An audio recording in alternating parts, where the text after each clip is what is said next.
Bienvenue à vous tous qui nous rejoignez pour l'info du vrai l'événement, intitulé ce soir « Macron se recentre à gauche ». On serait tenté de dire il était temps, il n'empêche, une belle brochette de ministres rejoint Territoire de progrès, tout est dans le titre, c'est-à-dire ce qui manque au président pour se faire réélire une seconde fois, un peu de gauche et un chouïa de décentralisation. Dans un instant, l'analyse de nos invités, mais tout de suite, notre premier reportage. Ils sont donc une dizaine de ministres à rejoindre Territoire de progrès, mais aussi une cinquantaine de parlementaires. Ces derniers ne font pas sécession, mais proposent des idées nouvelles. Hugues Dago et Margot Bachelier.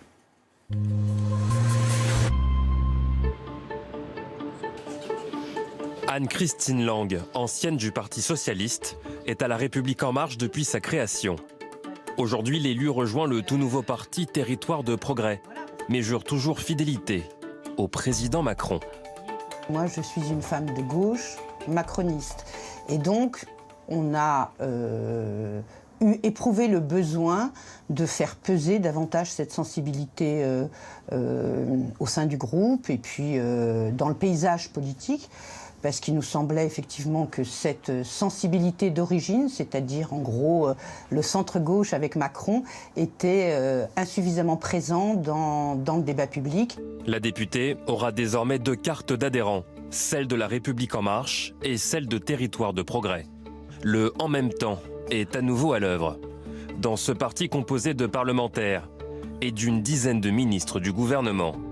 Décidés donc à faire entendre cette tonalité de gauche au sein de la majorité. Leurs anciens camarades du Parti socialiste n'en croient pas un mot.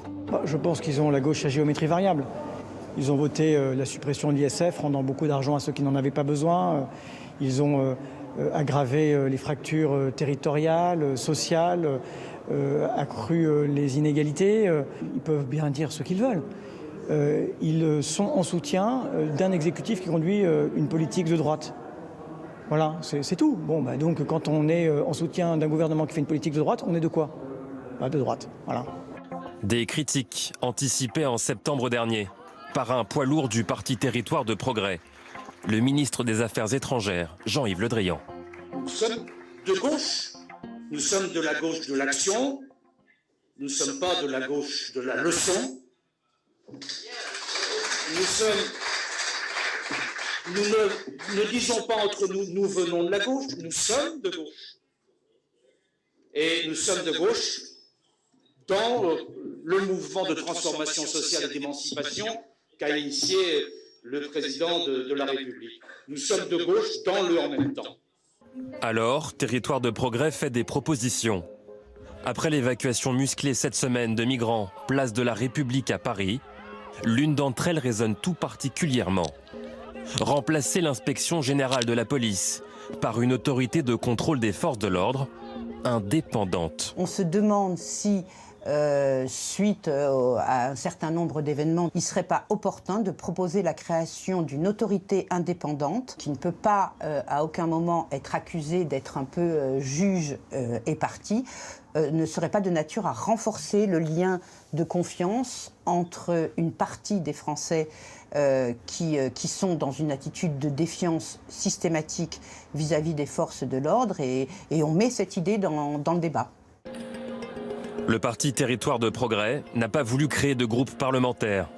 Avec ses 44 sièges, il aurait concurrencé celui de La République en marche, déjà fragilisé par de nombreux départs ces derniers mois. Nous ne sommes pas là pour créer une crise politique.